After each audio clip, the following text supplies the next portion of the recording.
bottom 6 to go. Makes a mistake again. He missed a shift. He's going to spin to the inside turn. He's going to take the lead. Eli Hinton just got used up there in the hairpin. He's going to pick up a win after a long winless streak and visit victory lane.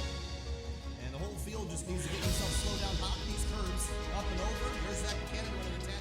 Great restart here for the 2 car, but also for the 48. He crosses him over. Down into turn 1, there goes the tail. Here comes the 20 alongside. The 13 car gets turned. He's going to spin in turn 2.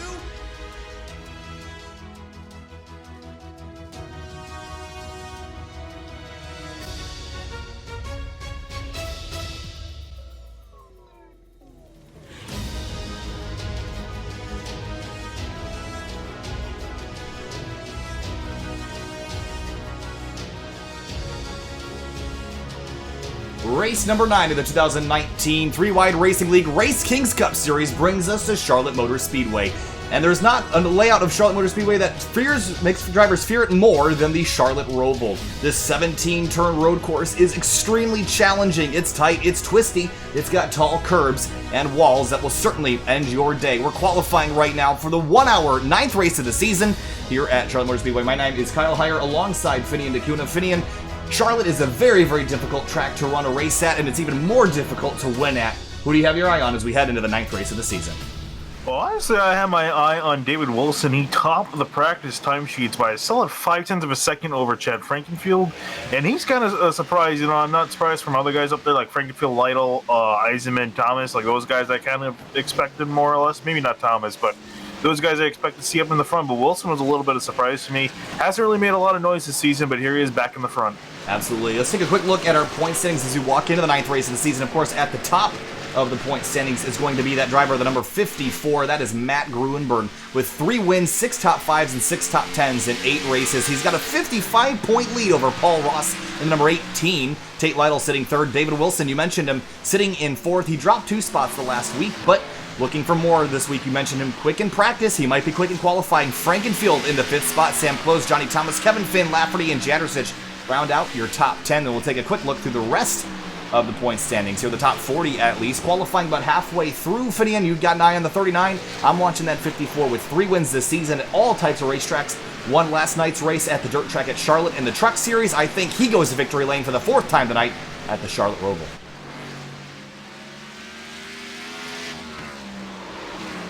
You see David Wilson got really loose heading down into turn number 3 and 4. And he'll probably bail on that lap. Let's head over to Paul Ross, who's also pretty high in the point standings, working his way onto his 2nd lap. His first lap was a 1:16.228. We've seen times down into the 1:13s. We haven't quite seen that just yet in qualifying, but conditions right now. Look at the track time, Finian. That's a new SimTV record, 137 degrees. Wow, we can roast an egg on that.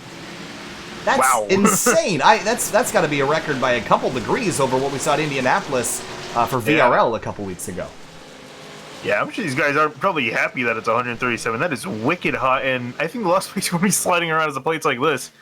And it explains why Wilson was sliding around quite a bit, and the times are a little bit higher than what we should be seeing. But yeah, also these guys taking it a little bit easy in qualifying because it's very easy to make a mistake and get an off track, and that'll discount your time. So guys trying to be careful here. Wilson's still leading over Frankenfield. One of the things we'll be watching tonight, Finian, is navigating through the chicane on the back straightaway. It was recently announced that that'll be reprofiled for 2019 and beyond to a much tighter configuration, but we still have the, I guess you could call it the current configuration, and it's definitely unforgiving. We've only had 14 cars take laps with 48 seconds remaining in qualifying. Ooh, and Frankenfield improved his time, but it's not going to be enough for 2nd place. He's going to be a few thousandths off. But it's just going to be just about 15 thousandths off of him. There's Jonathan Cogswell in the 27. Has had mixed results this season through the chicane for the final time. This will be his 2nd lap. Will he be able to improve? It was in a 1:19.447. No, it's a 1:19.526 that time through. Tanner Sharp in the 3 is not going to make a qualifying effort. Tate Lytle is coming through his corner. Coming through turn number 14 right now into 15, 16, and 17 with 10 seconds left. He's just going to make it to the line and put a time in. And he's sitting pretty high and mighty in the point standings. Whoa! Got close to the wall, a 1:14.464. That's going to put him 3rd. You got to be very careful there. I was going to say, you got to watch that wall. It's the last part of the lap. You don't think it would be a problem, but it definitely could be. You just narrowly avoided it and got third on the timesheet. All right, so it's going to be about 49 laps here. Again, we're not going by laps. We're going by time. 1 hour on the board. And there probably has been no track that's been more difficult for drivers on SimTV to negotiate than the Charlotte Roval. And that goes even all the way back to the Washington, D.C. region SCCA. Those guys are extremely skilled at the road courses, and even they had trouble negotiating around this racetrack. So, the expectations really just survive. I think if to finish first, you must first finish, and drivers need to do that tonight in order to get a good result. But you see those blue turtles, Finian, in a lot of corners you want to use them. In the chicane on the back straight, you want to stay off. Yeah, you definitely want to stay off, especially the really tall ones, because you can easily hook them the right way. Or sorry, it's hard to hook them the right way, but it's very easy to hook them the wrong way. You can even damage your car too if you hit them in the wrong place. So you got to use them very sparingly, especially considering it's not an entirely short race, still an hour, and you got to manage your car throughout most of the race. Let's take a quick look at our starting lineup here. Of course, the RaceKings Cup Series is our 9th race of the season, and for David Wilson, starting on pole tonight alongside the driver number 15 in his brand new Ford Mustang. That's Chad Frankenfield on the outside of the front row. And then starting back in row number 2, it's going to be Tate Lytle in the number 56. He's got a victory to his name this season in his Toyota Camry, starting alongside Johnny Thomas, who was a contender to win last night in the Truck Series race at the dirt track at Charlotte in his Chevrolet Camaro. Starting in row 3, Race Clark in the number 22 Ford Mustang, alongside Velez in his number 48 Harley Davidson Ford Mustang. In row number 4, Luis Salmaso and Kevin Giadersich starting in 7th and 8th, and Salmaso in a Mustang, Giadersich also in a Ford Mustang in his green and orange number 42. 9th and 10th, Paul Ross, Josh Adams. Ross in a Ford Mustang new the last couple weeks. Josh Adams in his number 95 Chevrolet Camaro. 11th, Kevin Finn, Mike Stevens. Finn in the 14 Ford Mustang. Mike Stevens on one of the lone Toyota Camrys tonight in the number 63. They'll be starting 11th and 12th. Kloosterhoos in the 94. Dave Hunt in the 53. That's 13th and 14th. Moving on back to row number 8, Chuck Sweeting, Jordan McKeevoy. Sweeting in a Camaro. McKeevoy in his number 21 Ford Mustang. And a bit of chaos back here as they try to get sorted out at the tail of the field to get pacing. 17th, Jonathan Cogswell. 18th, Richard Lafferty. Both those drivers in Chevrolet Camaros. 19th and 20th, Drew Eisenman, Levi Zielinski. And Zielinski starting pretty deep in the field tonight, Finney, and he's got some work cut out for him. How difficult is it to start at the rear of the field and just avoid everyone else's mess on the opening laps? Oh, it is very tough around here. Everyone's scrambling for positions, especially because it's free positions too, but also guys trying to be careful, making sure they don't get hit into anything. So you're going to have guys trying to go very fast from the back to the front, guys going very slow, just trying to be easy. It's a very big skill gap at this track, and you got to be careful of that. Working up the rear of the field, there's Brent Miller, Dylan Hickey. There's a couple more rows beyond that even. We have over 30 cars racing here tonight. That's a big field, and we've seen in the past that the small fields dwindle pretty quickly as we get down towards the end of the race, but we're going to start with a lot, hopefully finish with a lot tonight. And field working their way through turns 5, 6, and 7. Richard Hines starting all the way back in 30th in his number 2 Ford Mustang. Nick Miller bringing up the rear of the field in his number 9 Chevrolet Camaro. So here's an interesting thing. Race Clark qualified in 5th, had to step out. I think he had to leave the session for some reason. Reconnected back. He's going to be starting from the pits. Well, that is going to be a painful one, especially because once they're down a lap, there's not going to be a whole lot of opportunity for yellow tonight. We could get a caution flag. It's very, very unlikely, though. David Wilson leads the field onto the back straightaway. Of course, sitting pretty high in the point standings, I think 4th after the first couple races. We're down to race number 9 here, closing in on the halfway point of the season the next couple weeks. We've already seen, you know, the majority of the field kind of show their stuff. It looks like the 54 is the one to beat. He's a full race ahead today, so all he has to do is just get through it. But here's a look at the chicane on the back straightaway. You've got to take this in 3rd gear at about 120 miles an hour. Stay off the blue curbs. You don't want to get yourself in trouble. Field rolling their way through. They're going to see it about 50 times tonight, and that's 50 opportunities to mess it up.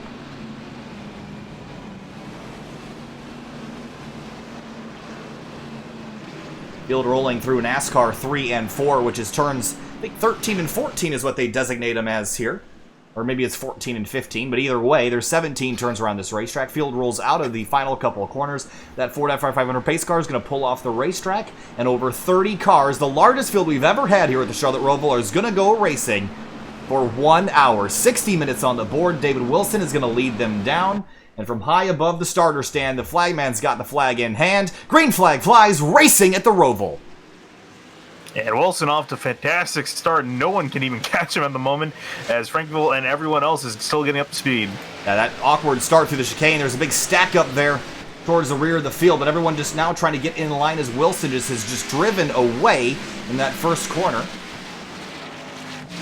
And now we're just going to jump back. There's Dave Hunt side by side. There's Chuck Sweeting in the 26, and even beyond, Justin Kolb. And I think that's Zielinski in the number 6, who started really deep in the field. He's off to a decent start, trying to claw his way up forward. Kyle Hanshaw in the 46 did not qualify, and he's got that one of Dylan Hickey to his inside. Hickey's going to take the spot away as he moves forward. Cogswell and McKeevoy fighting up the road.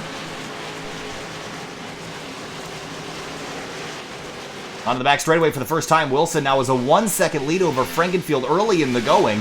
And of course, we head to the chicane for the first time. This is where everyone's got to tiptoe, especially on lap 1. Visibility is hard through here, so just don't screw this up this early in the race as they bounce through for the first time. Yeah, so far, about half of the field getting through all right. The back half now coming through. I think everyone's made it through, Finney, without too much incident. I think Tanner Sharp has some damage on the front end of his car. As we're through the first lap already, Frankenfield has closed in a bit, but we have everyone bouncing through the final corner now. Big curbs here. There's Dave Hunt on the inside of Drew Eisenman. They almost made contact coming out of the final corner, and if they did, it was slight.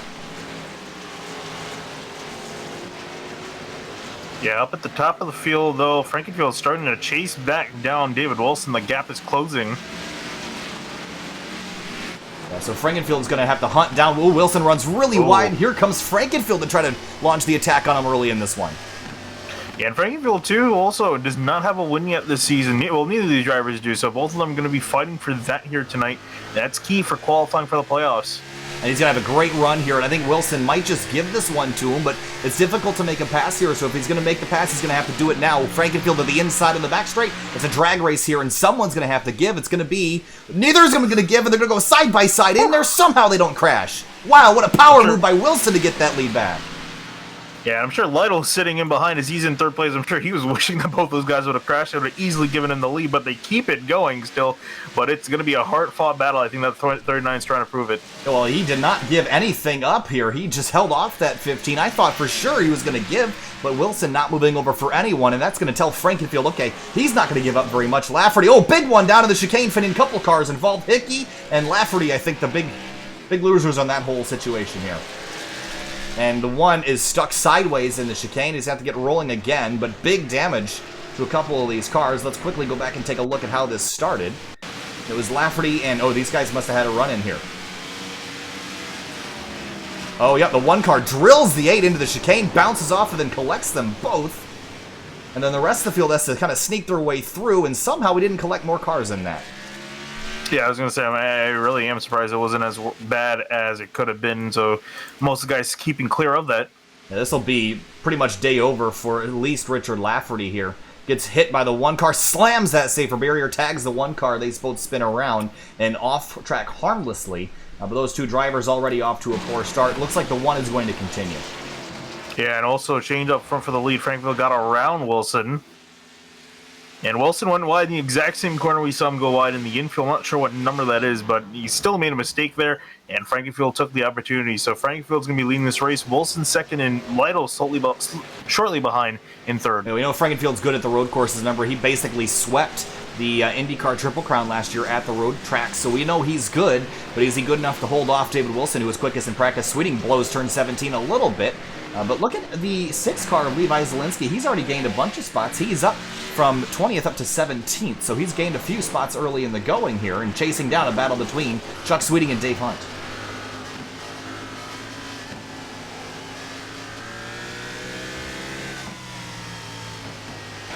Cogswell, oh, Kolb sideways in turn 1. He scrapes the fence, and out of view here, he's going to come to a stop, and Kolb's day not ended for sure, but he's just going to stop there on the racetrack, and right in the middle of the way, Richard Hines somehow scrapes around, but it's a very hazardous spot for the 52 to be. He'll continue.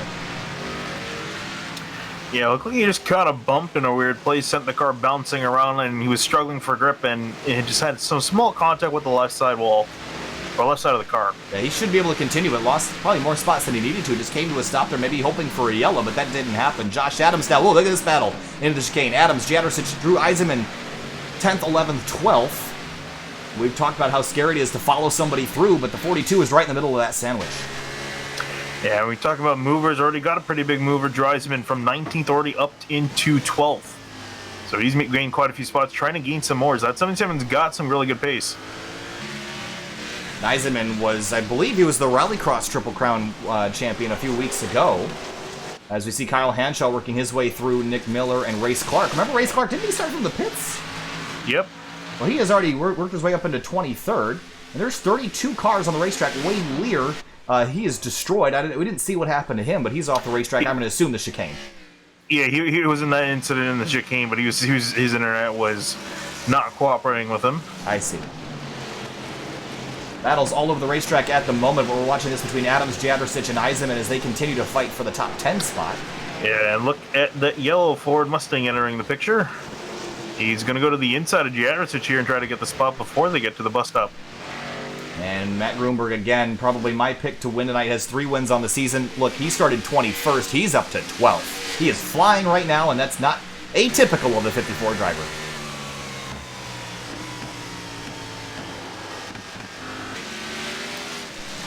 And Jadrosic comes right back to the rear bumper of him, but up the road, you see Eisenman putting pressure on the back of the 95. Now this is going to be into the final chicane. He's going to have a great run into the corner.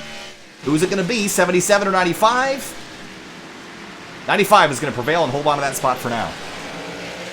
Yeah, and Eisenman also is probably going to want to hurry. He knows he's got Grunberg in behind him, and they both got pretty good pace. Let's say Grunberg's faster, but I don't think Eisenman wants to give up the spot to that 54. Chad Frankenfield has extended his lead now to 1.3 seconds over David Wilson, and you see the 77 run way wide, and he's going to try to cross over the 54. He does so, but can't quite get the power down, and the 54 is going to drive up alongside again, but Eisenman drives back through, slides over in front of the 54. Aggressive moves here by the 77 driver.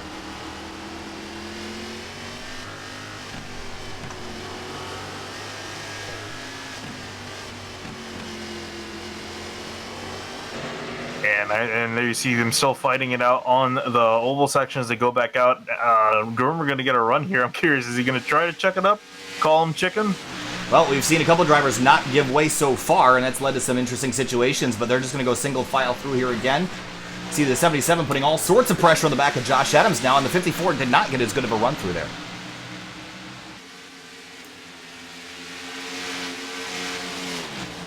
Into the final chicane once again, the 77 dancing on the brakes as they make their way to the chicane, up over the curbs nice and slow, but this kind of created a logjam here. Who's this? This is the 63 of Stevens, who's already down. Actually, no, he's 9th. I thought he was down a lap, but he's P9 right now. Yeah. Great run for the 63 so far.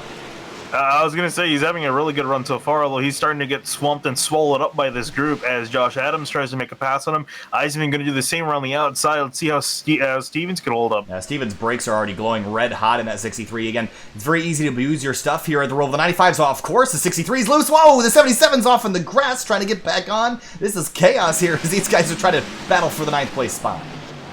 I was going to say, passing the grass. Don't really see that on a road course that much. Ooh, Adams goes way wide off the track, and he's going to hold up Stevens, so Eisenman's going to get the spot.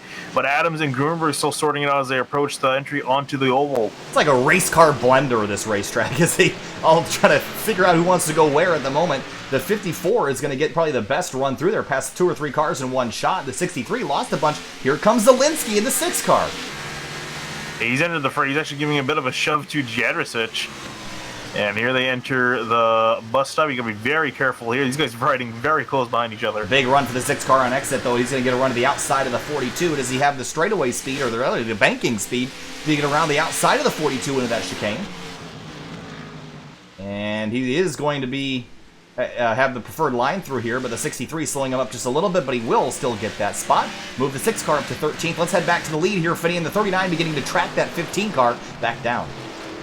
Yeah, I think we're seeing the race we have for the day. I would say Frankenfield probably the more consistent of the two, but Wilson showing he's got the raw pace to be up there with Frankenfield. So these two guys continuing to duke it out amongst each other.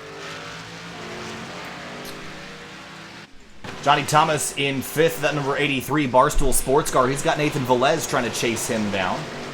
And Velez started 6th. He's running exactly where he started, so not much progress forward or back for the 48 so far.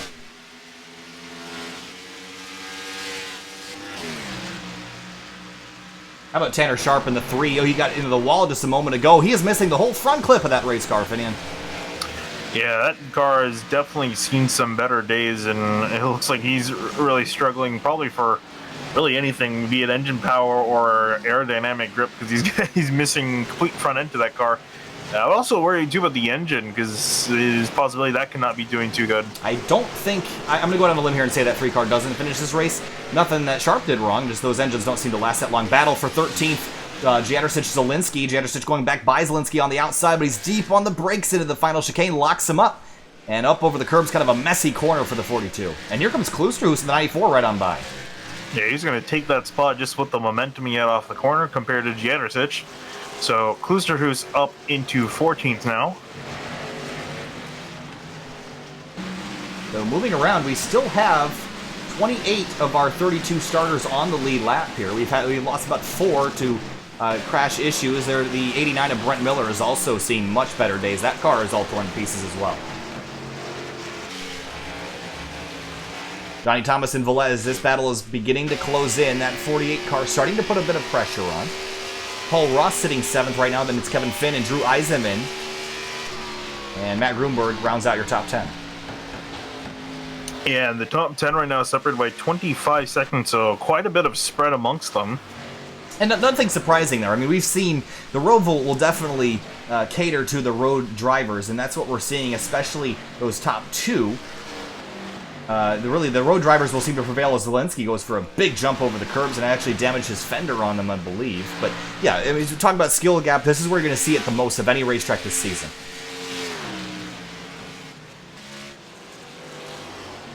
Mike Stevens still hanging on to a 12th place spot. Ooh, I heard a big issue in the final corner. Was it the 95 that hit the wall? Let's see.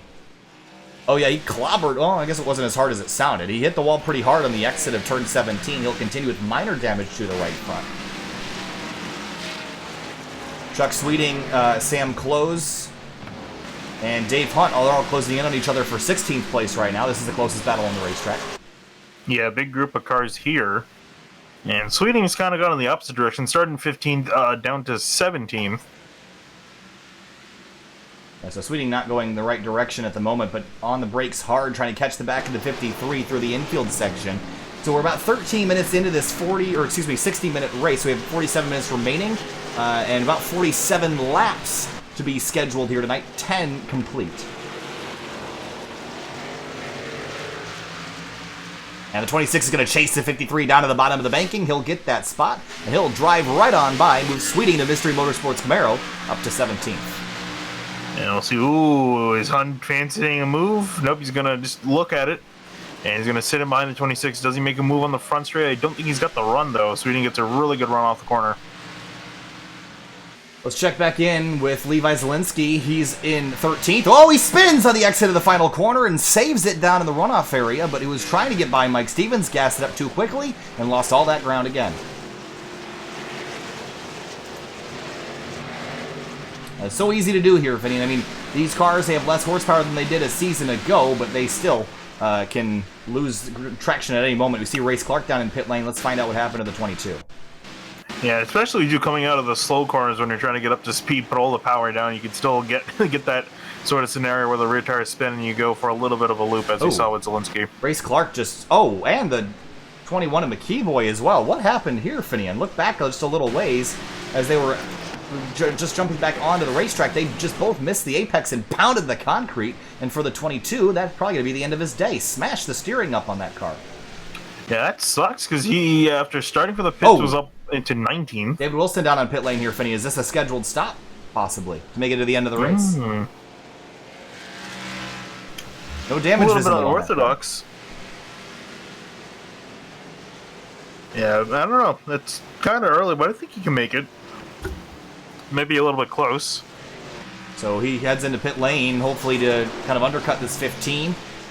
But let's take a look at our manufacturer lineup right now. It's a Ford, Toyota, Ford, Chevy, Ford, your top 5. But the majority Fords in the top 10, as Josh Adams is now the last driver in the top 10 as he gets by the Park 39 in pit lane. Is the 39 stuck in pit lane, Finian? He's not moving.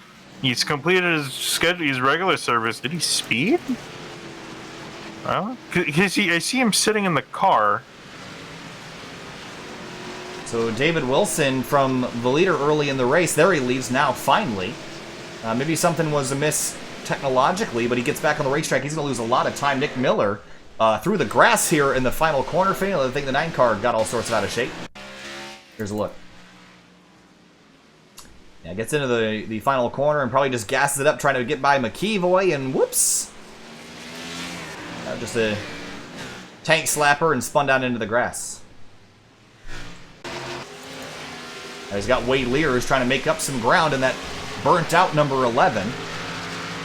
But it's all Frankenfield out up front right now. He goes by a damaged Kyle Hanshaw. Frankenfield's got a 5.4 second lead over Tate Lytle, who's currently running in second.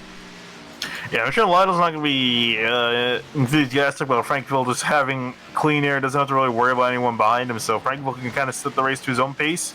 Just hit his corners and try to get a lead away from Wilson. And Wilson's definitely going to lose some time overall because he had to sit on pit row. We're still not entirely sure why, but he's also going to have a lot of time to make up. The Jupiter Jaws Graphics, number 4, Luis Almaso running third. This is a pretty good run for that driver right now. Started 7th, he's up to 3rd, so gained 4 spots.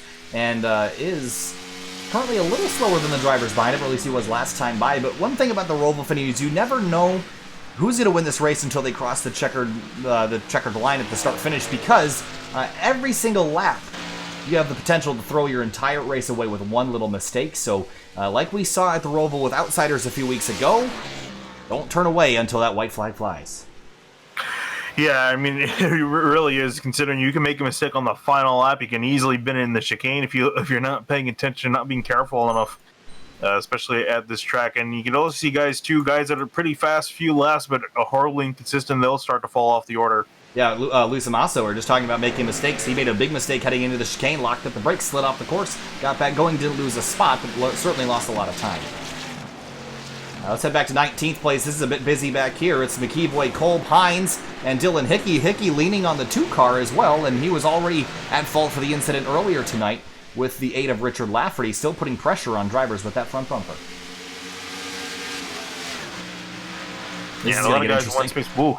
Yeah, Hines was looking to the inside of Hickey, but he's going to sit in behind him. Oh, aggressive over the curbs goes Kolb. Oh, man, that was about as hard as you can hit those things there. And it certainly damaged a splitter on that race car and loses a couple spots in the process. And Hines side by side as I head into the final chicane. It looks like Kolb's going to defend that spot. And looks like Kolb's going to come over in front of Hines and block that advance. So they'll continue, but that was kind of a scary moment there through the chicane as we have a battle in our hands. Velez has gotten around Johnny Thomas, but Thomas is trying to bring the fight back to him. He's a little bit more consistent than that 48 driver. And you see the battle continuing on the front straight there. 15 laps complete, Finian. All right, Larry Mack, where is the pit stop strategy? We've seen the 39 come on down. We don't know if that was scheduled, but I think you could probably make it if you go a little bit longer, I would think. Yeah, I'm thinking it's pretty much a textbook one-stop race. Again, for the guys in the top 10, they're probably going to be eyeing for those bonus points coming halfway. So they might wait until that window passes to them make a pit stop. But yeah, I think that's probably where we're looking at. 42 Giadersich hit the curbs in the chicane and smashed the safer barrier on exit. Some pretty significant damage there, but it looks like he's going to continue. And right in front of them, that's Sam Close. He's got some damage on the front of his race car and doesn't seem to be having too much fun here right now, running 15th after starting 23rd, so he's up 8 spots, but I think a lot of these drivers this place, they wouldn't mind if it just didn't exist.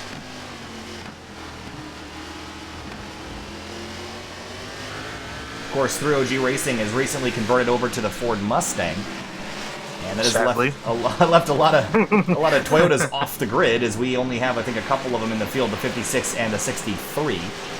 Might Yeah, be also another you one. could throw the 46 of Kyle Hanshaw. He's the third Toyota this week. Yep. And he's tiptoeing through the chicane, really not happy with how this race is going for him so far. In that 46 machine running 26th, he's getting lapped. He's already a lap down. The 83, and that got close as they make their way through turn 1. That's because I good on Hanshaw to just miss the corner there, let these guys go on through. So Johnny Thomas certainly putting pressure back on the 48. I don't think he's quite done yet. You see Velez run a bit wide into turn 4, but I don't think these two have really sorted out who's faster yet. Yeah, I think they're definitely, and I feel like they're probably going to stick by each other for a while here. Because they're both fairly equal on pace, nothing too drastic between them. Levi Zielinski up into 12th. He just got around Chuck Sweeting, and Brandon Kluser, who looked like he was slow for a moment. No, he's good to go. Let's jump back up to Matt Gruenberg, though, in 9th place. Vinny, remember, he started all the way back in 21st up to 9th, and closing in on 8th place, Kevin Finn. He was my pick to win, but he's got a lot of work to do. Yeah, well, one thing I'm actually kind of curious about is further up the road, about almost 8 seconds, is Dreisman. And remember, we saw these guys next to each other a few laps ago, so they separated by about 8 seconds, which is kind of surprising me. I would have thought Gruenberg would at least be around Dreisman, if not past him by now. Now, Gruenberg is the first to say that he's not the best at the road courses, but, you know, a lot of times we have to kind of make our own decisions on these sort of things, because we had Robert Hill Jr. at Watkins Glen, after he won the race by 40 seconds, tell us that he's not good at road courses either. So we make our own judgments on that. and I think the 54 is fine at road course racing, and considering how good he's been this season, I would have expected him to run maybe a bit better. Maybe needs a pit stop and maybe a reset with a caution to get himself back in position. Yeah, I think really just what hurts a lot of these guys, even Eisenman too, for that matter, is just a poor qualifying effort, or just not being able to put time out at all. Both those guys did not have times down, starting in 19th and 21st, Eisenman and Gruenberg respectively. And I mean, they've been able to make up quite a bit of time and positions on the track, but they're still 20-some odd seconds behind the lead.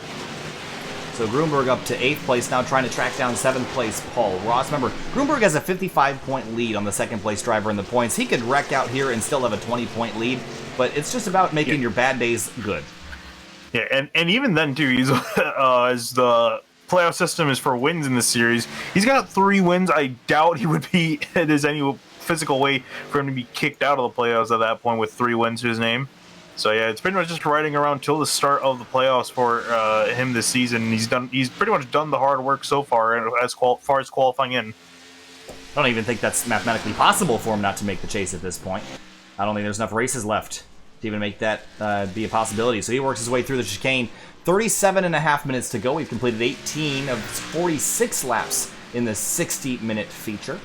Kevin Giadersich, look at this fight here, Finian, from about 12th place on. That's starting with Chuck Sweeting, Giadersich, Sam Close, David Wilson.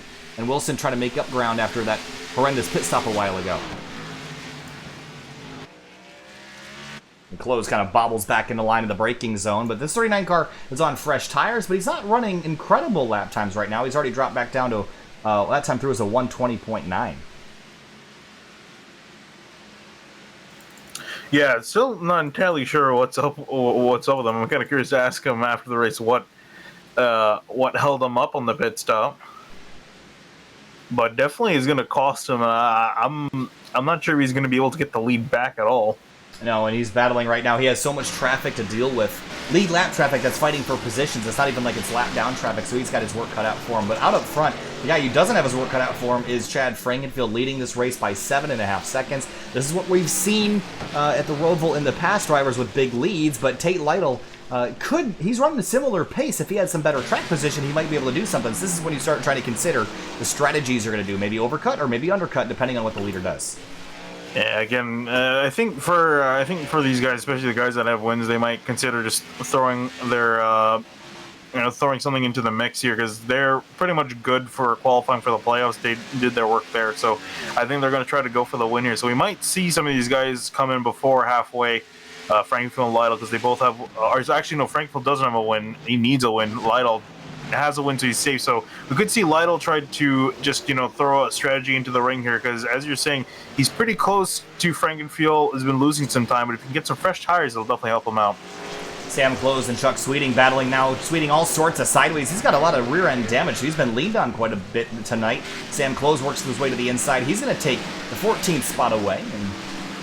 And Sweeting will continue his drop towards the rear as we have a battle beginning for 7th place. Paul Ross, Gruenberg going around, and he'll take that spot away easily.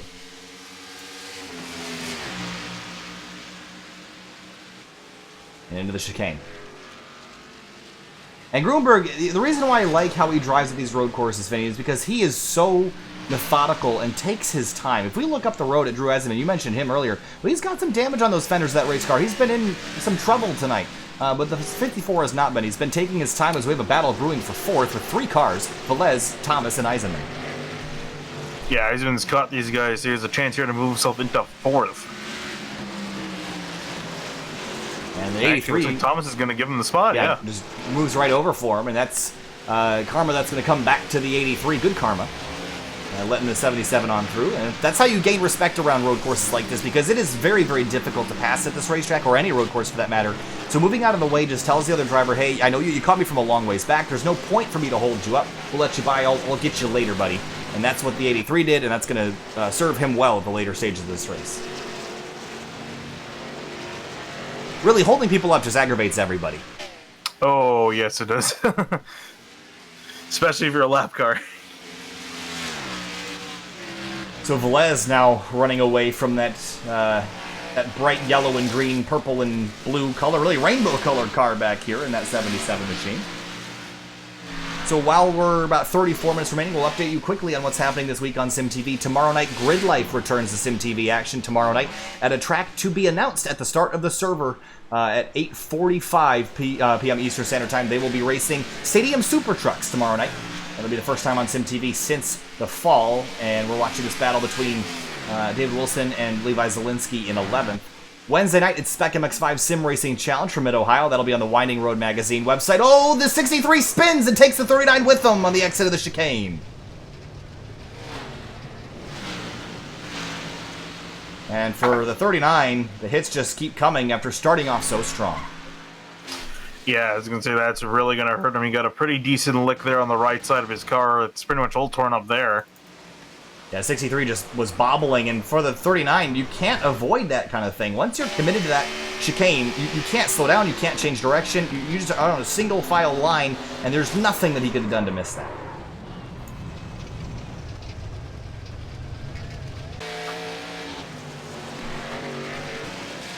So we'll continue here. Mike Stevens heads the pit lane. Josh Adams in the 95, he's got a bunch of damage on that race car.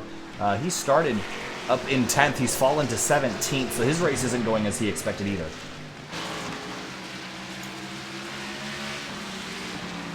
We have 3 drivers that are officially out of this race. Tanner Sharp, Race Clark, Kyle Hanshaw. The other 29 drivers still running on the racetrack at, where Chad Brown is off the racetrack, 15 down, currently last, but still not technically recorded out of the race just yet. Battle for 11th, Sam Close and Giadersich. Close beginning to work his way forward. Started 23rd up to 12th. His progress has been slow and steady as well. Man, Lytle up in the front of the field. Lytle really needs to come to the pits. He's lost a lot of time to Frankenfield. Gaps dropped down to 12 seconds between them. Yeah, so Lytle, again, a couple laps ago was running pretty equal times, but look at the drop-off. Vinny, we've had almost 5 seconds of drop-off in lap time, and that's partially due to the track conditions. And there's another record, 140 degrees track temperature. Oh, that's the hottest God. we've ever seen. That's like 2/3 the way to the boiling water at that point. Yeah, what amazes me is that in the air, I mean, it's pretty toasty in the air, but it could still go higher, so this could theoretically be hotter. I've never seen the sim get this hot, though, which is really surprising. Well, it explains why the difference in lap time has been so great. For some drivers, Chuck Sweeting just ran a 1:23.298. That would have qualified him dead last by a huge margin. So that just goes, and he's running 14th right now, so that just goes to show you how crazy the temperature is at the moment, and there's a wind out of the southwest, 9 miles an hour, but that's not going to be enough to cool off anybody. Whoa, a mass exodus of cars on pit road. And here they come for tires at about the halfway point. And this makes sense to pit right at halfway, I would think. Mm-hmm. Yes, I see Velez there, Eisenman also making pits. A lot of the front runners, Thomas and Tomaso, so they're that big group from about 3rd to 7th place. They're all coming for a pit stop. And for Chad Frankenfield out on the racetrack right now, I would just go until the tank runs out of fuel. You have such a big lead. I mean, I think you just want the fresher tires to last as long as possible at the end of the race, I would think. So maybe he'll come in now and just split the difference. There's really no reason not to. Yep, so he's going to be coming through the final chicane and just approaching halfway here. And Tate Lytle in the 56 ran a 1:22, continues to lose multiple seconds a lap as... And here comes Frankenfield. Into the pits he comes. Yeah, no surprises here. You see a lot of other cars come down. Dave Hunt, Klusterhuis, Chuck Sweeting. In addition, I do fully expect to see Lytle come as well. Oh, he's actually out of fuel. He's stumbling. Oh, really? Yeah, he's stumbling. So these guys can just barely go 30 minutes on fuel. And they're going to come in and bring the whole rest of the field with them here. Yeah, I think that's why we're seeing pit road such a busy place, because everyone running near on empty. Mike Stevens, after his bobble, is running 20th, one lap down. He's already come to pit road. That means that the 39 will probably have to stop again, as will the 63. And some others. And you see the 18 of Paul Ross, the 14 of Kevin Finn in the background. They're coming to pit road as well. And with that, we're going to take a short halfway break as the field gets set back up to continue for the latter half of this race. Frankenfield leads by 18 seconds over Tate Lytle as they come to pit road. We'll be right back. Stay with us for the final half of this one.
Welcome back live to SimTV, halfway through the 9th round of the 2019 3WideRacing League RaceKings Cup Series from the Charlotte Roval. We're seeing record high temperatures on SimTV today, over 140 degrees on the racetrack, but right now Chad Frankenfield leads by almost 20 seconds over Tate Lytle. Pit stops have been completed. It'll be a one-stopper for most people. Anybody that pitted before the halfway point will need to come back to pit road, and Finney and David Wilson had to do so, but he pitted earlier, definitely an unscheduled stop, and he's also got some significant right side damage from contact with the 63, so his day really not going great. Yeah, I think this one he has absolutely no shot at getting that lead back. He may even struggle to even try to get into the top 5. He's lost a lot of time with making two pit stops while everyone else has pretty much made one. So, yeah, it's not been a good day for the 39 so far. All right, well, I'm keeping my eye on Drew Eisenman. I don't think he's going to have enough pace to win the race, but he's currently up to 4th place after starting 19th and closing in on Luis Salmaso up the road. I was saying, he's actually, before the pit stops happened, he's been slowly closing in on the leaders. Everyone else has been kind of losing time to Frankenfield. He's been the only one gaining time. I don't think he'll completely reel in Frankenfield. He'll probably eat into that gap quite a bit. I definitely think he's got the pace, though, to take 2nd place away. Oh, slow car in the front straightaway. I think it was Gruenberg. Did he cut the final corner? Yes, he did. Here's a look.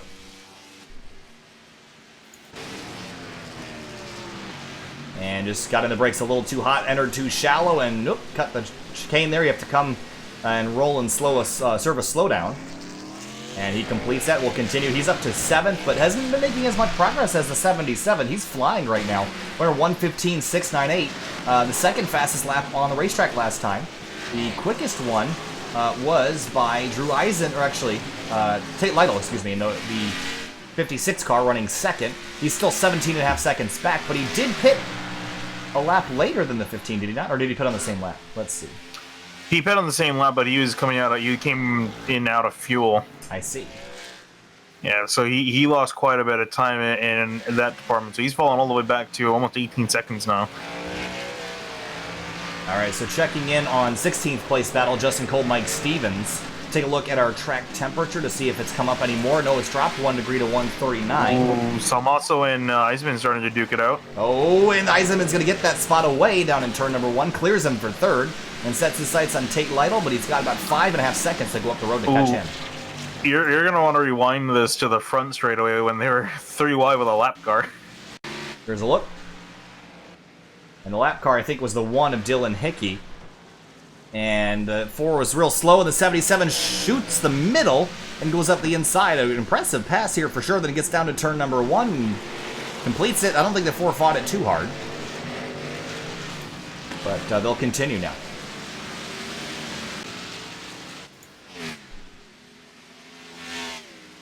Kevin Finn, Paul Ross, they came in running Ross Finn. Now it's Finn Ross. Finn in 8th place, Paul Ross in 9th. Yeah, Kevin Finn having a solid race in 8th place. Paul Ross exactly where he started. So qualifying proving to be very accurate tonight. So Tate Lytle is losing ground as we just jump back to a pass between Sweeting and Kloosterhuis. As you see the leader, Frankenfield, working his way through. I completely lost my train of thought. Oh, Lytle. Okay, so Lytle's lost some ground to Eisenman, but also gained a little bit on Frankenfield. So these top 3 are running pretty equal lap times. Frankenfield's still a bit quicker. But Lytle and Eisenman definitely close. I could see these guys getting close at the end of the run, but Eisenman certainly going to finish at least 2nd if they continue at this pace. Yeah, I think really the key is, especially once they're a few laps in, considering how hot this track is, I see Lytle sliding around already on the tires, is being able to manage those tires and making sure you don't wear them out too much. Zielinski battling close. This is going to be for the top 10 spot as they bounce over the curbs in the final chicane. And you see David Wilson right behind in 12th, trying to capitalize on his fresh tires.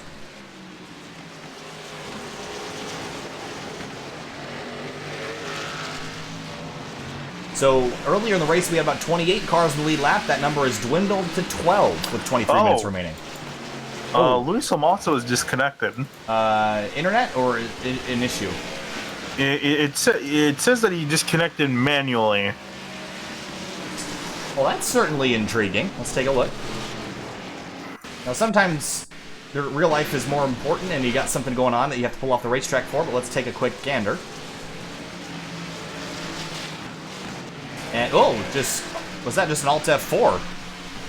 Yeah, I think, but I wouldn't see why. I don't know either. Unless maybe lost power to his computer or something? Could be. I think that would be a loss of connection, not a forced disconnect. You see Josh Adams. Josh Adams is now a lap down, Finney, and he just got turned. Let's see what happened here. Oh, the 1 of Dylan Hickey came soaring into the final corner and just looped the 95 around slowly. That almost looked intentional there. Oh, yeah. That's a really interesting one. And the 1 car has been at fault for several incidents tonight. And, this one, I mean, you could argue that the 95 didn't give enough room, but to me, that's way too deep to make a pass. Got in there and looped him around and finished him off as well. So the 1 of Dylan Hickey is a wanted man right now, but running 16th after starting all the way back in 26th.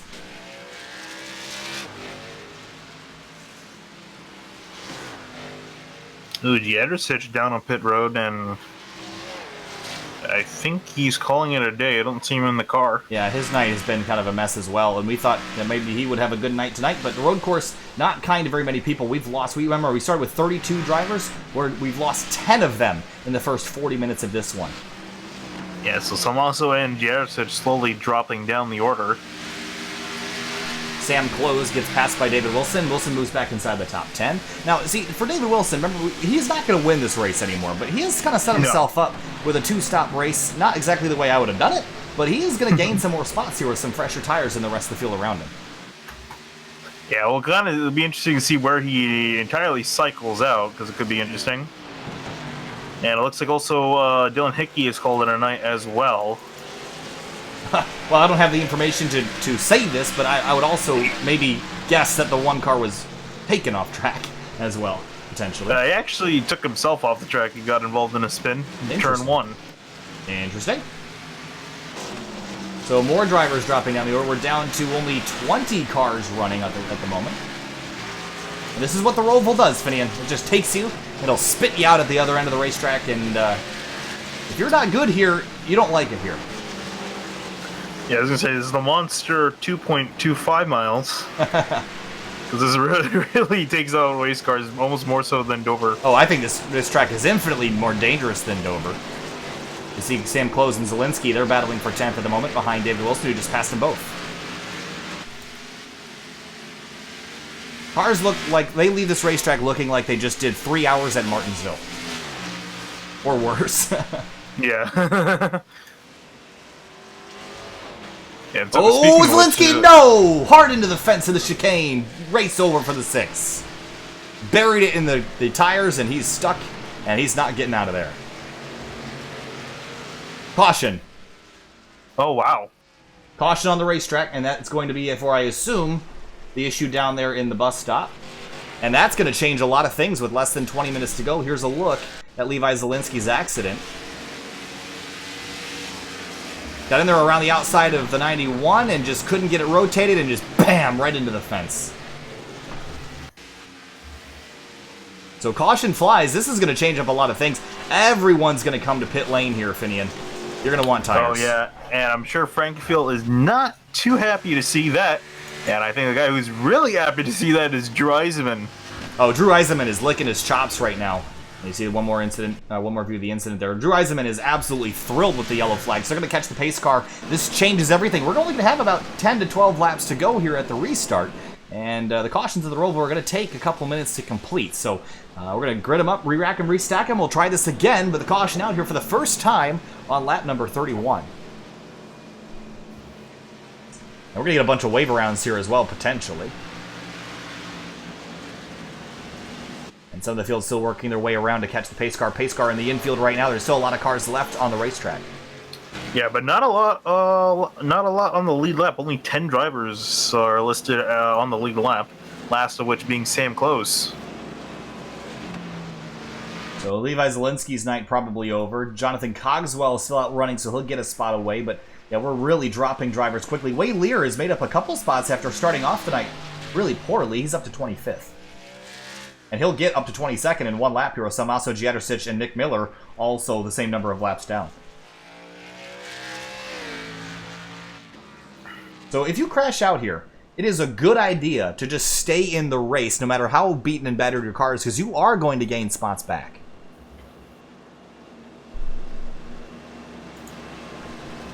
Track temp has dropped 3 degrees down to 137. And currently right now it's a Ford, Toyota, Ford, Chevy top 5. And Matt Gruenberg also probably relieved to see this caution. He's going to be in 6th place here once we get all sorted out, and he'll have an opportunity to make up a couple spots, maybe battle Eisenman for the lead. Yeah, again, this is going to be very curious on how this plays out. So caution out for the first time here. We're about 17 minutes remaining in this race, about 15 or 16 laps to go once we take the green. It'll be a bit less than that, though. And the field creeping their way through the bus stop, and then we're going to see everyone come to pit lane. 4 tires and fuel, I think, is the obvious decision here for the entire field. Oh, yeah, absolutely. Some guys might not even want to take fuel just to have a lighter car. All right, so here comes the field, and the 15 is going to peel off. Again, only lead lap cars can pit this time through. And a bunch of lap cars kind of separating everyone, so we probably won't see a lot of passing on pit lane here.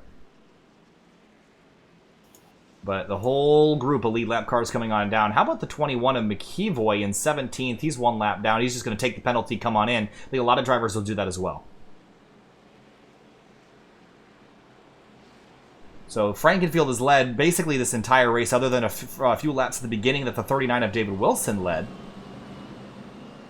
And David Wilson, this helps him too. Remember, he got way back in track position, and he's quick enough to stay around the 15. If he can just get a decent pit stop and get back out on the racetrack, he's going to be in a pretty good spot to put a fight to these front 3 or 4.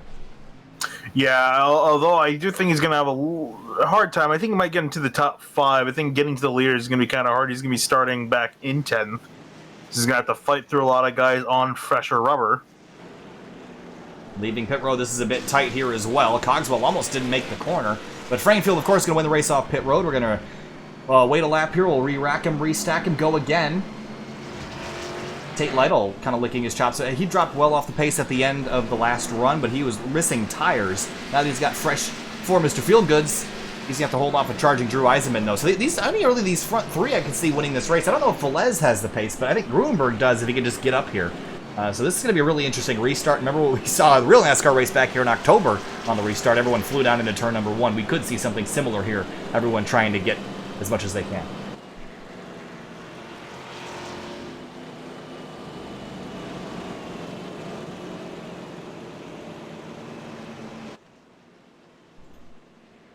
We're going to take a short break just to recharge our voices for a moment. Stay with us. We'll be right back for the restart here in just a second.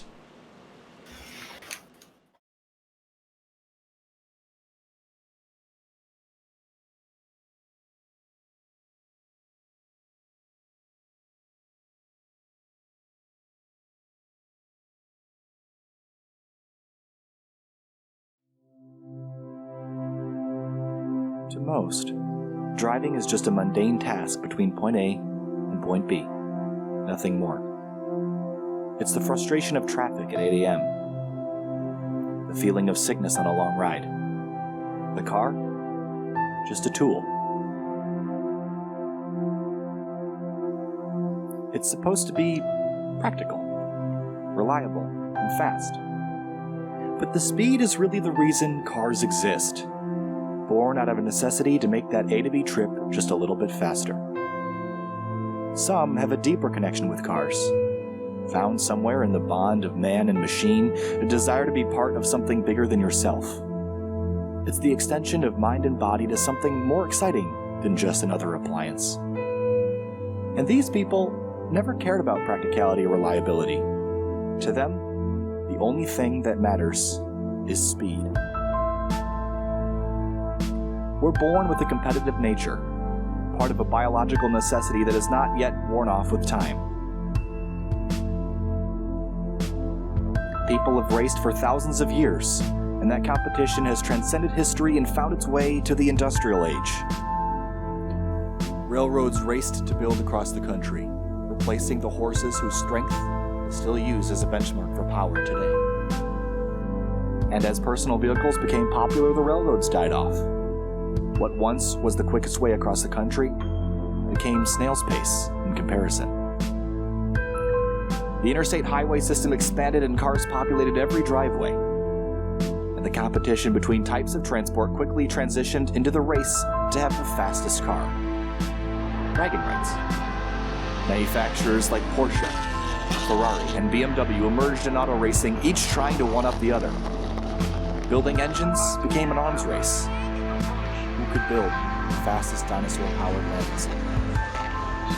So while the passion for cars has died for most, there are still people that are fascinated by racing. The sights, the sounds, the smell of burning rubber and spent race fuel lingering in the air, this is what attracts us to the sport of auto racing. We are empowered by drivers that climb in impossibly fast cars and put everything on the line for the sake of competition. Drivers who know that one slip-up can lead to disaster.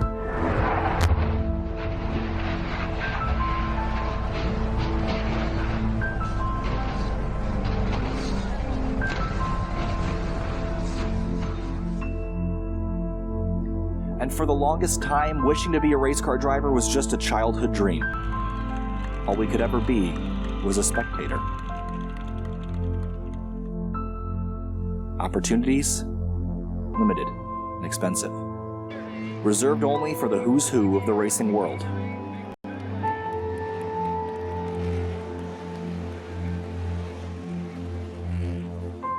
Until now.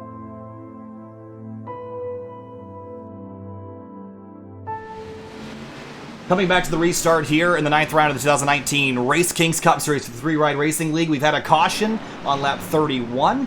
in this 60-minute race for Levi Zielinski, packing it in the tire barriers in the chicane. We're going to restart. This will be our first restart of the night. The chicane, Finian, makes this whole procedure a bit more messy than it has to be, but we've got some drivers we thought could be really, really good. The 77, the 54, all up here as we come back to the green. Yeah, no, this is going to be a very interesting restart as Frankfield already jumps the gun, immediately trying to take a lead, and green flag back in the air here at the Charlotte Roval for 10 minutes. Yeah, the 56 got a pretty good restart as well, but so did Drew Eisenman trying to get around Nathan Velez, and he's going to have a run to the inside. He'll take that spot away. He's probably perhaps the most dangerous driver to that 15's lead, so everyone else gets through turn 1 relatively smoothly. The 14 to Kevin Finn way off the pace down to the inside. But up front, it's Frankenfield and Lytle. Maybe Lytle can take the fight to him here. Yeah, we've seen Lytle with some pretty good pace, but was stuck way behind Frankenfield. But here he is with the track position and the tires to do so. Let's see what he can do. Kevin Finn has come to a stop. He's reset. That might be the end of his night tonight. But for the top spot, it's 0.6 of a second separating these couple drivers. Johnny Thomas has fallen to 6th. Paul Ross is 7th. David Wilson, our pole sitter, is in 8th place right now. He's going to go for 7th, but now he's equalized on tires. Doesn't have the advantage he had before as they climb onto the backstretch. Yeah, this is going to be key here. So the top 3 are already starting to slowly break away from the rest of the field. Eisenman has to turn up the heat now. You don't have a lot of time. Less than 10 minutes is not a whole lot of time here at the Roval. It's only about 12 laps. That's not right. I don't think that could be right. No, that should not be right. It's going to be less than that. It'll be about 6 or 7 laps, give or take. The field comes through, and Matt Grunberg is inside the top 5, protecting his points lead today. Nathan Velez in 4th, trying to hold him off. But for the top spot, though, that gap has fallen down to half a second. Lytle beginning to close in. Do you think he's got enough pace to hunt down this 15 car? Because he hasn't thus far. I think he has some pace, although I feel like if he's going to make a move, he needs to do it now. I definitely think Frankfield's better at conserving the tires, which might not entirely matter over the course of a few laps, but I think Lytle's, the good in his tires are going to go away more earlier than Frankfield, so he needs to do the move now. 14 Kevin Finn blew a motor, Finney, and that's why he's out of the race. He'll finish at least 19th. Probably lower than that as a couple of the drivers are on track behind him, so not a great end of the day for the 14 driver. That way, that time through the infield, Frankenfield just got such a better run, and here's a battle for 4th now, Velez and Grunberg. And Velez trying to hold off that charging 54, who's the points leader. Yeah, I'm actually kind of surprised Eisman hasn't been able to completely get up there. Still having a good run, but not as quick as I thought. But Grunberg, as you're saying, yeah, he's in 5th trying to track down Nathan Velez. And Frankenfield just extended that lead to a 2.5 seconds through the backstretch chicane. There's just a specific way to take that where you go in slow and just hammer the throttle down. It's very, very difficult to do, but if you can nail it just right every single lap, you're going to be way quicker, and that's what the 15's doing. So 7 minutes and 50 seconds left. Battle for 4th continuing. Johnny Thomas has brought some heat to the fight as well. Yeah, he also won some spots. We saw him and Velez duking it out earlier in the race, so here they are to resume round 2. Riding on board the gyro cam as they work their way through the infield. Turtles in the infield are okay on the backstraight chicane. They're where you want to miss. Ooh, Thomas just misses that concrete wall on the inside, but Grunberg still putting all sorts of pressure on the back of the 48. He really wants to get around Grunberg, kind of being held up by Velez at the moment. That allows Thomas to get a good run on Grunberg. We've said how difficult it is to pass. Even turn 1 isn't a great passing opportunity. You really have the final chicane and maybe a corner in the infield if you're really brave on the brakes and the guy gives you room. But it's not easy to pass here. We see that with the 54. He's definitely quicker than the 48, but struggling to gain ground. Oh, the 83, and Thomas, big jump over the Turtles. Wow, yeah, I'm amazed he saved it. He was completely sideways.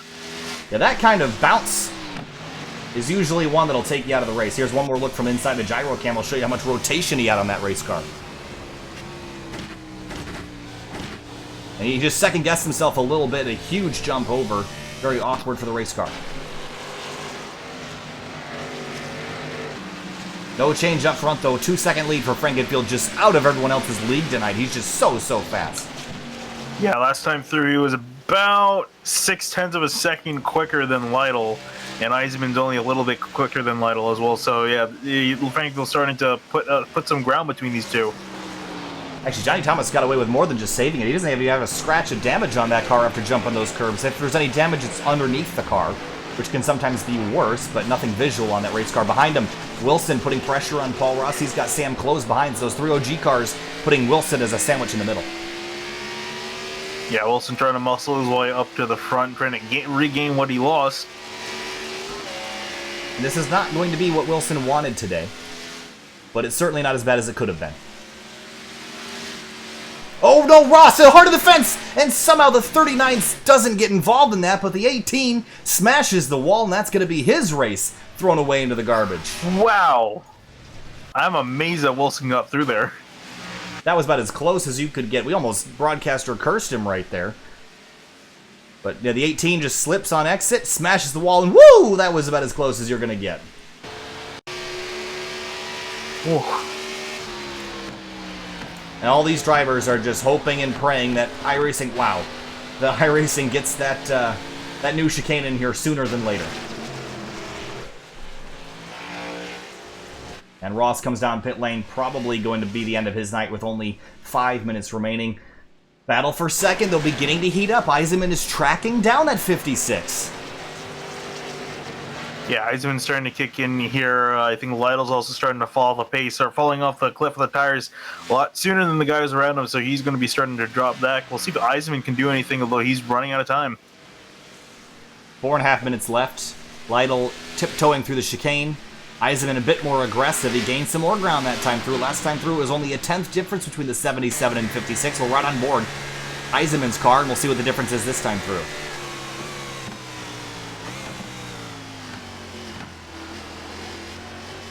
For Tate Lytle, it's going to be a 1:15.774. For Eisenman, a 1:15.489.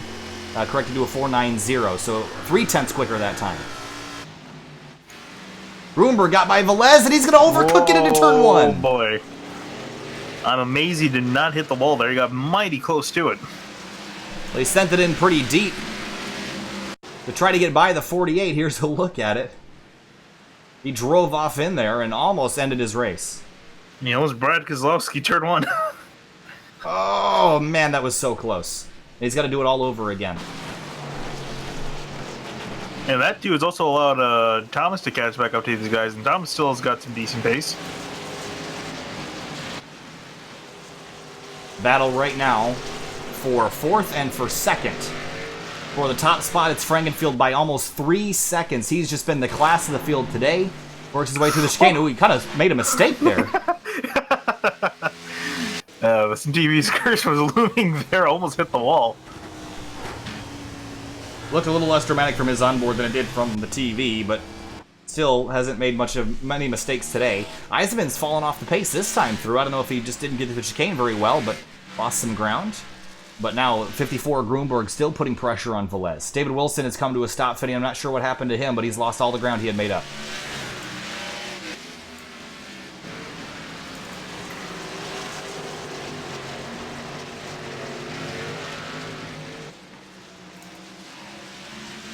This battle for 4th continues to heat up as Johnny Thomas is closing in from behind as well. He wants a hat in this ring here with about 2.5 minutes remaining, and Gruenberg and Velez just up the road.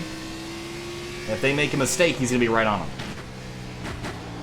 Yeah, he is going to be right on him, but yeah, and I think he's counting on these guys making a mistake. For one of these guys, you just get a little bit too antsy, especially in the closing laps.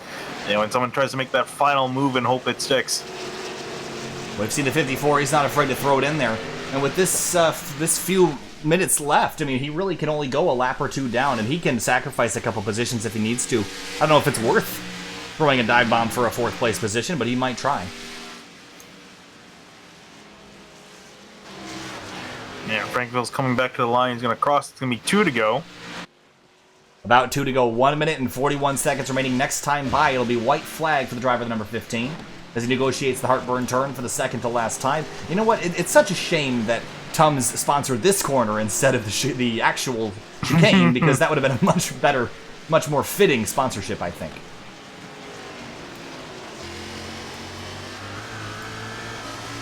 Velez is doing a spectacular job defending from this 54.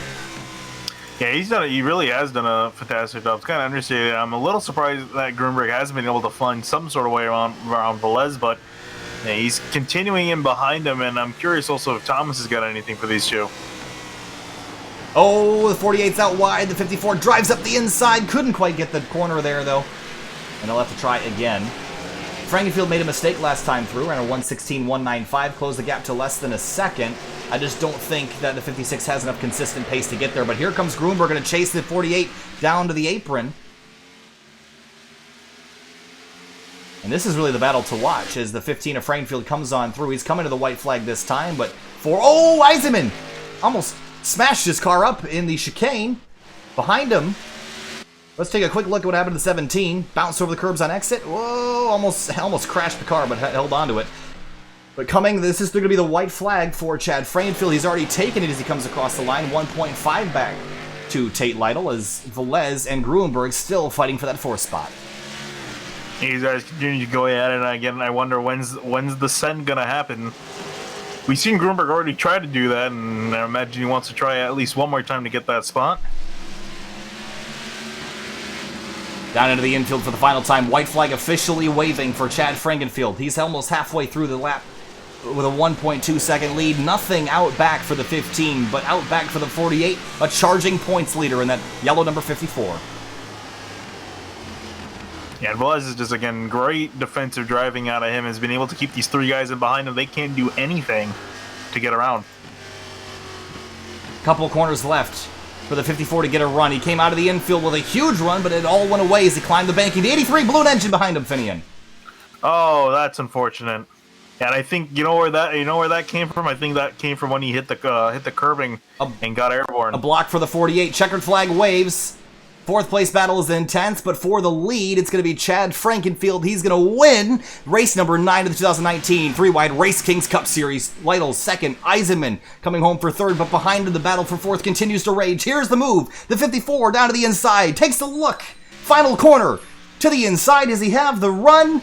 Tries to spin the 48, can't do it. 5th place for the 54. Yeah, I was struggling to get the power down, but I think valiant effort out of all those guys. And Gruenberg will get at least top 5 still. Before the 15, well played this year. And leading into tonight, we'll take a look at the point standings. Here's the results first. We'll take a look. Tate Lytle in the 56, Eisenman, Velez, Matt Gruenberg. Johnny Thomas still finishes 7th with a blown motor. I'd say that's pretty good.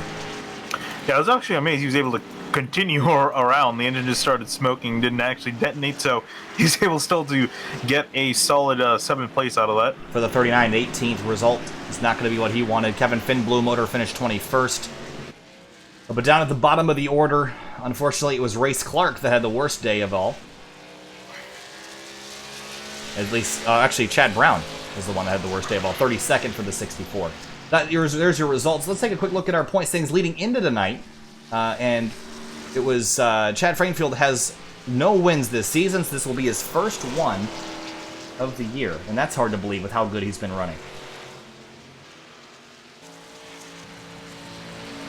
Sealmaster 15 Ford Mustang in victory lane for the first time. Is it surprising to you at all that it's at a road course? No, not really. This is kind of his bread and butter. I expected Frankenfield to be good at the road courses, and definitely showing so as he's going to punch his ticket into the playoffs. He's going to secure it with a win, and well-earned one at that. Definitely was the car to beat today.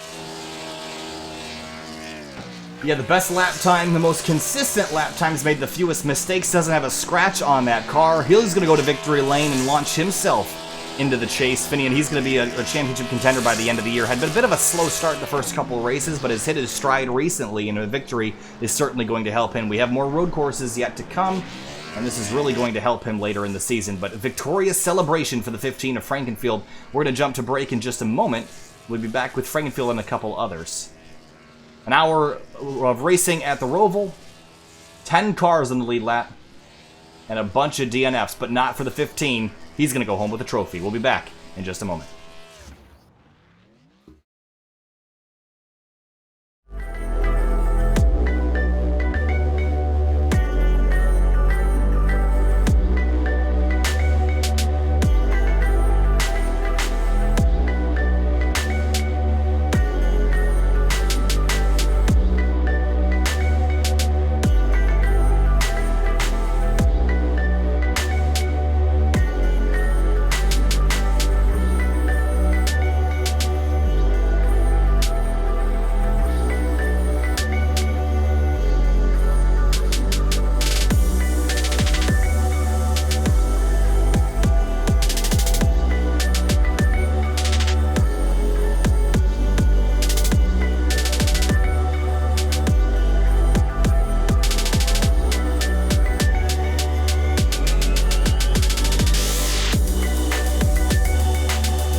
Welcome back live to Sim TV, here now with fourth place finisher Nathan Velez, driver the number 48 Harley Davidson Mustang. Nathan, a hard-fought battle between you and the 54 Matt Gruenberg, coming all home in a fourth place result. You got to be pretty happy with that, considering how the rest of the race went for everybody else. Fourth place, happy with that? Smile on your face, or you wish you could have gotten some more?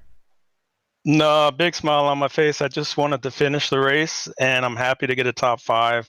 And it was a great race between me and Matt.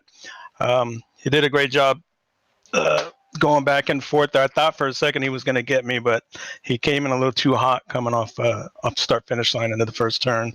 So I was able to get past him, and all I was doing for that point is just trying to block and keep him behind me.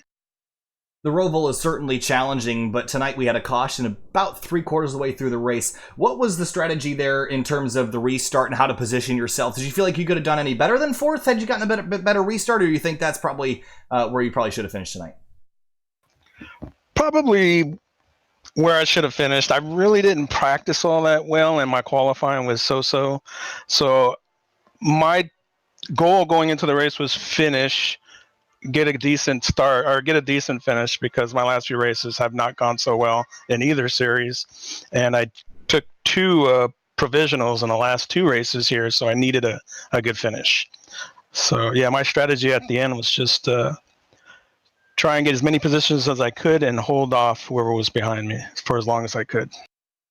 Well, a great race for you regardless, Nathan. So congratulations on that. And we're going to see you next week. But, of course, a fourth place, a top 5, that's going to be a great night for you anyway. Have a good one, and we'll see you next week. Thank you very much. You too. All right, next we're going to talk to, I think we got third place, Drew Eisenman, who's going to pop in here in just a moment. I'll take care of him. All right, Drew Eisenman, hey, driver number 77. Drew, a great race for you, starting 19th, ended up third tonight. You got to be really, really thrilled with that. But do you think you could have gotten a little bit more had you had another caution?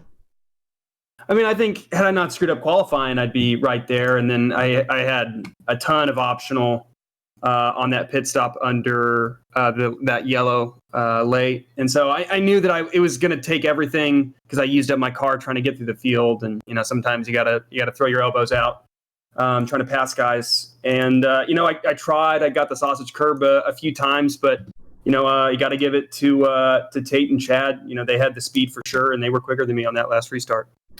Road courses certainly seem to be one of your favorite things, as we had the Roval Cross a few months ago, and you did very, very well there, too. A couple more road courses on the schedule this season. Are those kind of racetracks that you expect to win at or expect to run top 5 at, or are they just kind of ones that you go to, and if you finish well, you're happy with it?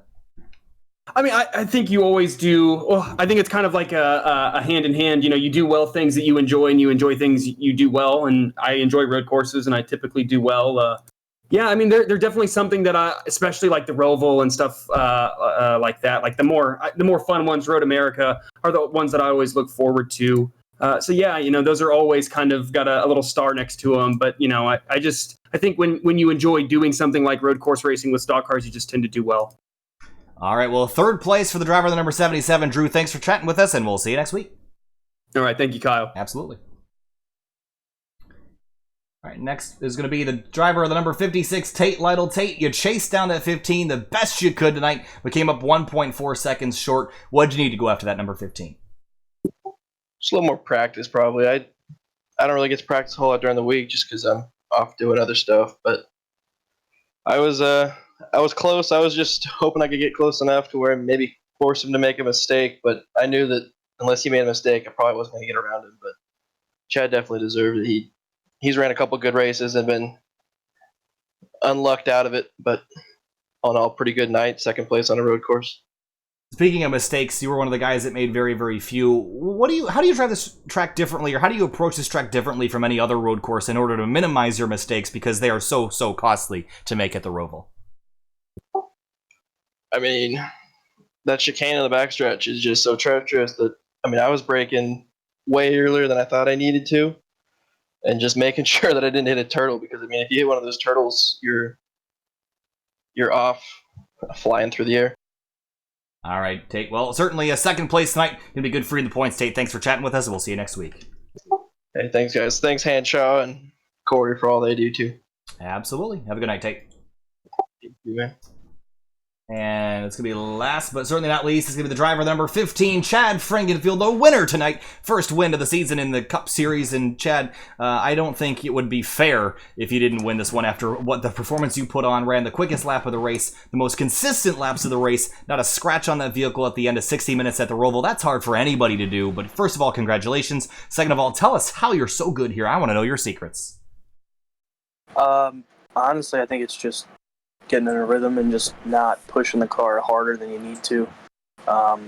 You can run a burner on these tires and with the car, and then 3 laps later, the tires are gone. It's just about rhythm and hitting your mark and just being the throttle. And I was fortunate that I had a league race prior to this at Watkins Glen, so I really was already in that road course rhythm. And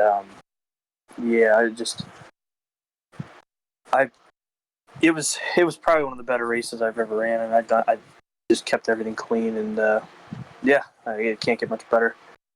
You just can't get much better, that's for sure. But road courses certainly seem to be your bread and butter as we head later in the season to some other road courses. But start out the season a little bit rough. So in terms of improving the 1.5 mile, the short track efforts, is there any changes in mindset going forward, or are you just going to keep doing what you're doing and just let the luck come to you?